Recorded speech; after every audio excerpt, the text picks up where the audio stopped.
What's up? What's up? What's up? What's up? It's your boy Q, the content guy, and I am back for a brand new episode of Married to Medicine, Season 9, Episode 8, The O Shot, or Mama Say You Can't Do it. All right, let's get into it. If we gonna do this thing. So, the show opens, the ladies are back home from Vegas. The show opens up with Anila and Dr. Karen talking about, she pretty much is telling him what Toya said, and about what Toya said about Eugene. Now the thing is, Toya never said Eugene had a small thingy thing. She just said it doesn't get any bigger. So, But I also think Toya just be talking to be talking, so who knows. And then Toya says if they had to switch husbands, she would go for Dr. Karen. They're in Vegas, they're drunk. Anila gets on my nerves. They're making a list of rules for the parents. He is not happy that the parents are coming in, but it is what it is. Over at Toya's house there, Toya's, making dinner for the boys, for the family and everybody. And she brings up that she received a text message from one of the moms that Avery, if I'm not mistaken, who I think that's the youngest son name. I could be wrong, but the youngest son had went to a birthday party, had went to an overnight sleepover for a birthday party. One of the kids in the neighborhood, one of his friends, and that he pretty much was accused of stealing an Xbox card. And I immediately went to, oh, this was a white kid. Sorry, that's just what I went to. And Toya, in her confessional hinted, well, she didn't hint it, she pretty much said it, it's a racial thing. Because Eugene was like, you have to be careful about who you're friends with and things like that. Because as a young black boy, we got to make sure that we're doing the right things. Because anything happened, and Toya said, yeah, you can be shot. And, my whole thoughts about it is, I'm not gonna say unfortunately, but the life that they live in the area that they live in, I think they'll be surrounded more by white kids than they will be by kids of color. And not to say that's a bad thing, but I think it's good to teach him the rights and the wrongs, because he's a child, he's naive, he doesn't know. And kids are going to be kids. You stole blah blah blah blah blah, and then it could be the Xbox card could be hiding under his bed. So it's unfortunate that it happened, and it's unfortunate that they had to have this conversation with him, but it's also an important conversation. And then somehow Eugene and Toya kind of got into it. I guess Toya was feeling like Eugene wasn't sane enough. Excuse me. I guess Toya felt like Eugene wasn't saying enough. And I actually agree with Toya in this episode. I feel like because Eugene is the man of the household, because he is their father, and because he is a black man, he really needs to be instilling in them, you pretty much got to be careful with everything that you do. Again, kids are going to be kids. Kids are not racist. It's their parents make them racist, if that makes sense. I'm not saying that this boy was racist towards the youngest boy, but I'm saying you have to be careful in situations like that. And I think that Toya's point was, you're not there enough for them. Yes, I understand you work, but you come home, you go to sleep. And everybody can easily say, well, Toya, he worked because of blah, blah, blah, blah, blah. People don't understand. Toya make more money than Eugene. With this show, Toya makes more money than Eugene. Eugene's working them hours because he chooses to. But I think also there's a point where you have to step back and say, let me teach my child the right and wrong. So, in this situation, it's unfortunate that it happened to him, and I'm glad it wasn't true. But this is a learning thing for Eugene to be like, hey, let me, again, like I said, teach you right and wrong. Teach you that when you get around a certain group of people, you have to act like this, and you have to act like that. It is what it is. Dr. Heavenly goes over to Jackie's practice so she can try the so she can learn about the O shot, get her test results back about, her having menopause and all that kind of stuff. And honey, Heavenly says she still got a period. I was like, ugh, yeah. She shares an update about her mom. Her mom is not doing well. She brings out a brochure about, what is it called?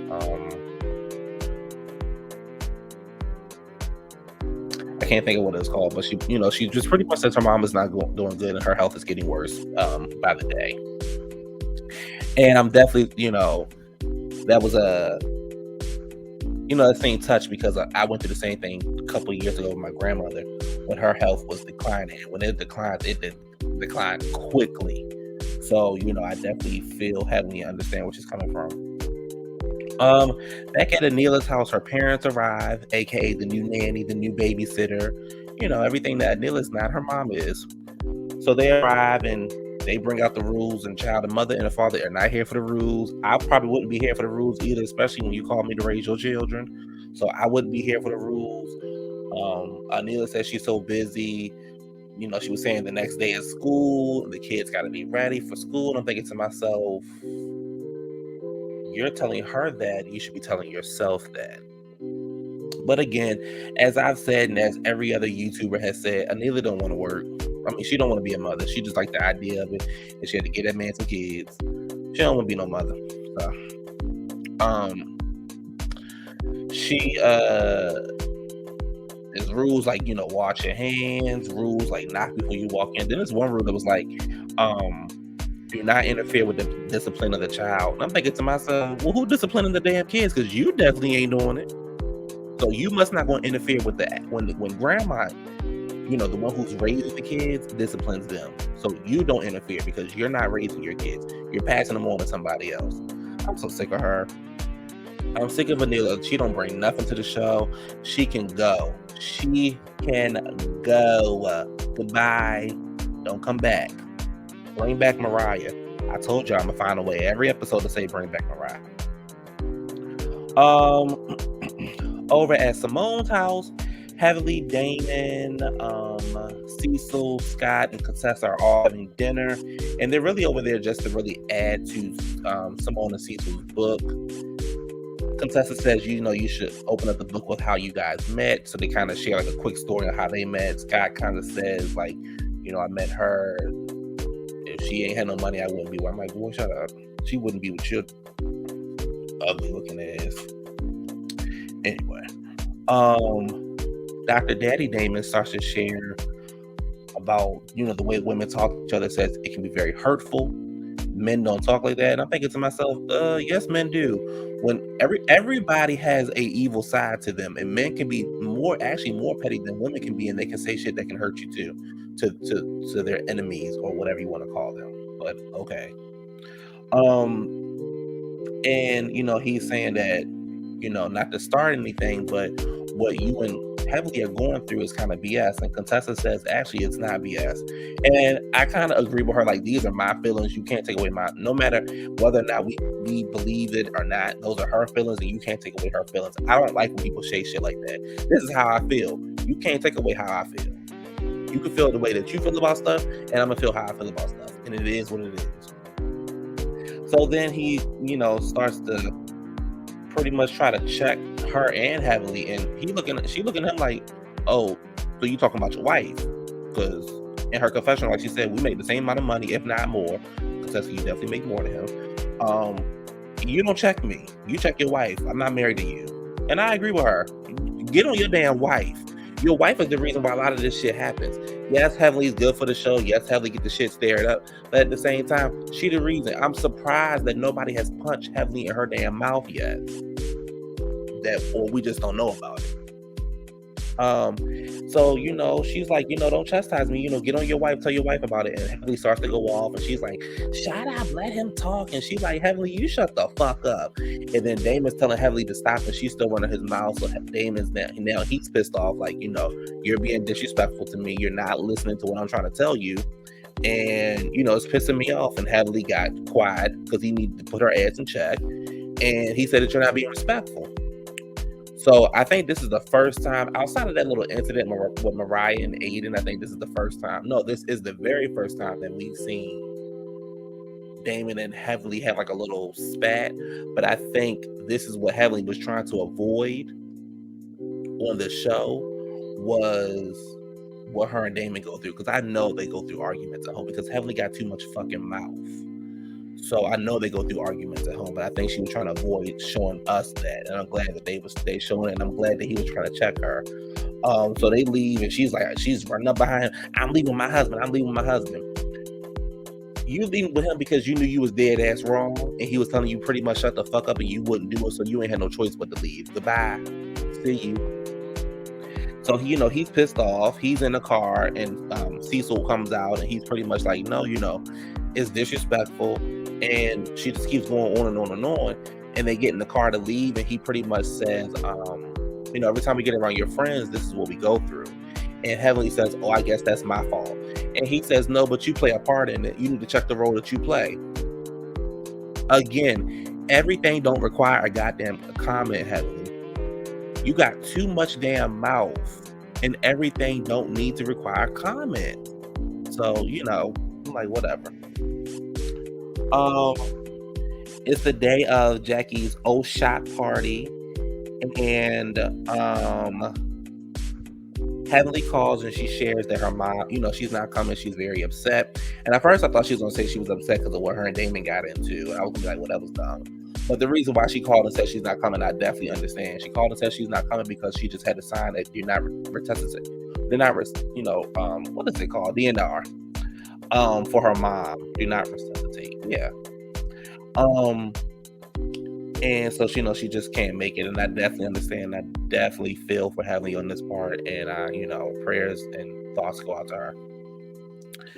However, honey, I don't know if y'all noticed it, but I definitely noticed it. Jackie ain't really showing no emotion, but that's your girl, Heavenly. Anyway, the ladies arrive, and Anila brings her mom. So yeah. I was kind of like with Toya, like, oh, hey, mom, let's get dressed because we're going to an orgasm party. Like, girl, what? Why's your mom here? Like I said, the ladies are starting to arrive. They start to get their blood drawn, and then Anila gets her blood drawn, but her mom is like, no, you can't get it done. And I'm kind of like, again, I agree with Toya. You're 45 plus or however old you are, and you bringing your mom, and your mom's telling you what to do still with your vagina. Okay. But then Anila's getting an attitude, but I'm like, but you brought her along, so okay. Anyway, they start to share, they start to talk about what happened with Dr. Heavenly and Contessa. Here go Quad being Quad. And I got what Quad was saying, but I was like, girl, calm down. Like, she was like, oh, well, the reason why Heavenly is like that because her mom is dying. Her mom is dying. She could be gone by the week. And I'm like, nobody knew that. So calm down, girl. She's so damn dramatic. That's the side of Quad I don't like. I'd be like, girl, it calm down. Contessa gives out, sends out a prayer for her and things like that. Everybody gets their shot except for Anila because her mom is still telling her no. She whispers in Jackie's ear like, "I'll be back later." Jackie like, oh, "Okay, girl." And then the episode goes off. It was okay episode. Yeah, it was okay. I definitely feel sorry for Heavenly. I definitely feel bad for her with her whole mom situation. I know that can be very tough for her. And let me say this. Heavenly losing her mom is, and the way she's treating people is different. And I hate to bring in this other franchise than how when Lisa lost her mom. I just want y'all to pay attention to that. If y'all watch Beverly Hills, I want y'all to pay attention to that. Anyway, like I said, it was an okay episode. Nothing like too dramatic. Nothing, other than Anila irritating. That's that. So see y'all Wednesday for, is it Wednesday? Yeah, see y'all Wednesday for Beverly Hills. Elena was pretty good tonight too. Hopefully she'll rake it this fashion line, which I think she will. I think they gotta, spruce it up and make it dramatic as possible. I think the clothing line will be coming out. There's been too many people that's hinted towards it on the cast, including Andy. So I think it will be out. Anyway, that's that. Like, comment, and subscribe. This weekend, I will be out of town recording, so I can't wait for you all to see that. So again, I'll see you all on Wednesday, and look out for a brand new episode of Weekend Sessions later this week for Labor Day. It's going to be really, really funny and really, really good. So that's that. Everybody have a good night. Enjoy your week, and peace.